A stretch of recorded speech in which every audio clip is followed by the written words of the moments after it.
American Experience is made possible by the Alfred P. Sloan Foundation to enhance public understanding of the role of technology. The foundation also seeks to portray the lives of the men and women engaged in scientific and technological pursuit.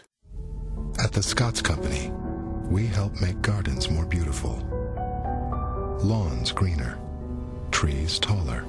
If there's a better business to be in, please let us know.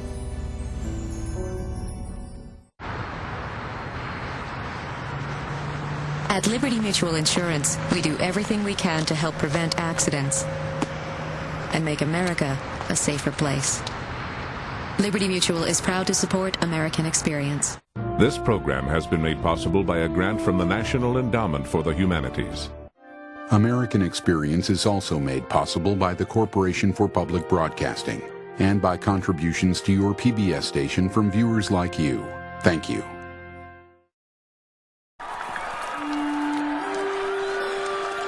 One summer afternoon in 1922, a petite, elegant woman led a procession into a packed arena on Long Island for what would be her last big shooting exhibition. Even at age 62, Annie Oakley never missed.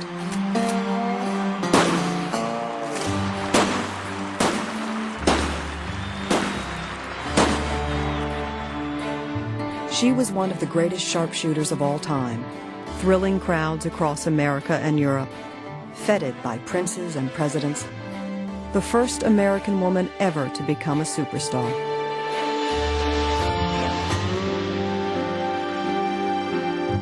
Yet Oakley's beginnings were more than humble, her childhood horrific. But she had built a career, doing what she loved, and excelling in a man's world. And when all she had worked for nearly came crashing down, she waged the most intense battle of her life, determined never to fall back into the crippling poverty she had known, determined to save her reputation. Underlying everything that Annie Oakley said or did was an anger that I think was founded on the injustices of her own early life. The hatred of everything that was wrong, that everything that stood in the way of a person being able to realize herself.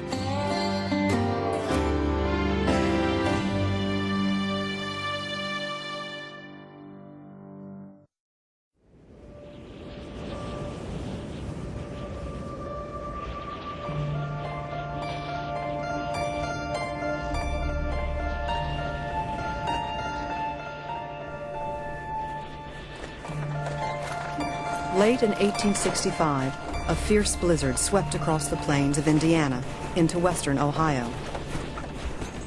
Phoebe Ann Moses, the fifth surviving child in a Quaker farming family, waited for her father to come home from the mill, 14 miles away. It was midnight when Jacob Moses finally returned. His hands were frozen solid, his speech gone. He never recovered. Jacob died in March. Phoebe Ann, Annie, was not yet 6 years old. The family soon lost the farm. Bills piled up. They were destitute. To ease the burden, Annie's mother sent her to live at the county poor farm. Soon she was hired out to work as a live-in helper for a family in a neighboring county. Everyone thought this was going to be an improvement, but it turned out to be absolutely nightmarish situation. She never mentioned their name again in the rest of her life. She referred to them as the wolves.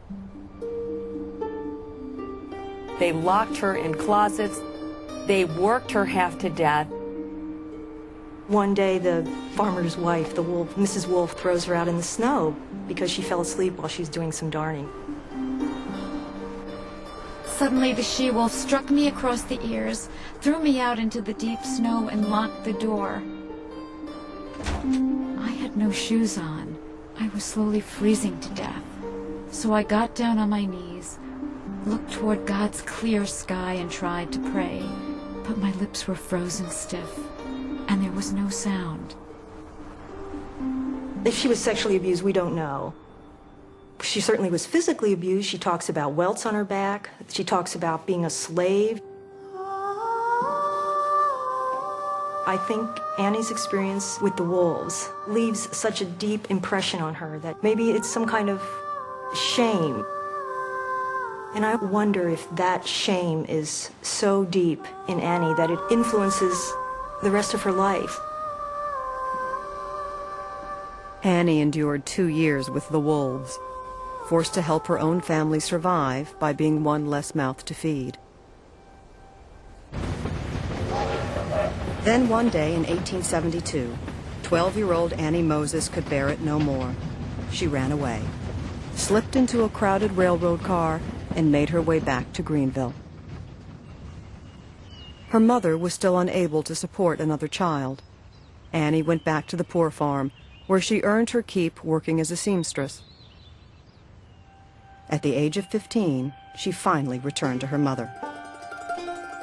Susan Moses had remarried, but the family was still desperately poor, and a mortgage loomed over their heads. Instead of going to school, Annie taught herself to shoot. With her father's old cap and ball rifle, she headed for the woods to hunt. Soon she was selling hampers of quail to Katzenberger's General Store in Greenville. Young Annie was now the family breadwinner, earning a living with her gun. She was a market hunter and turning a very nice profit. Certainly not something that was at all appropriate for a woman to be doing in that time and place. Eventually, she saved up enough money to pay off the $200 mortgage on the family farm. And her prowess with a shotgun was becoming known around Greenville.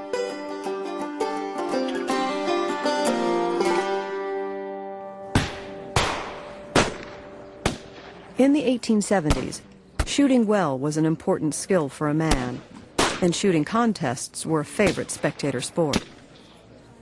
Sharpshooters traveled the country, betting on their ability to perform feats of marksmanship and challenging all comers. Shooting was of such immense popularity that there were professionals. Doc Carver, evil spirit of the plains is what he was called. Captain Bogardus, who eventually had 4 sons who traveled with him. And people were flocking to see shooters like this. One such shooter was Frank Butler. An Irish immigrant in his mid-20s, Butler was just starting to make a name for himself on the variety stage. He was traveling through southern Ohio one fall, claiming he could outshoot anyone around.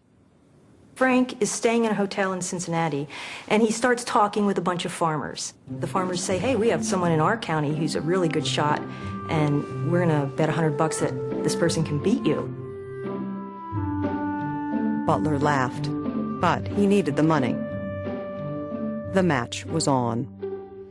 Frank Butler, this already professional shooter, shows up for this match with hundreds of people watching. And who is it that comes as his opponent but a 15-year-old girl who was only 5 feet tall and weighed 100 pounds?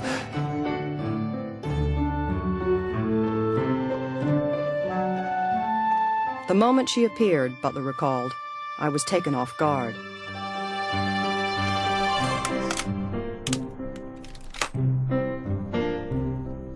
Annie's first shot was a hit. Both shooters hit 24 birds in a row.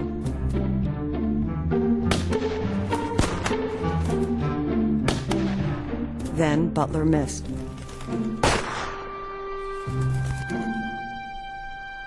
I stopped for an instant, Annie remembered. I knew I would win. And she did. The loser was instantly smitten. He offered Annie tickets to his next show. He must have seemed to her like a man of the world. That's the only way I can think of it. You know, here she's lived her whole life in the Ohio woods, and here's this man who's with the circus. He's been on the variety stage. It was chemistry.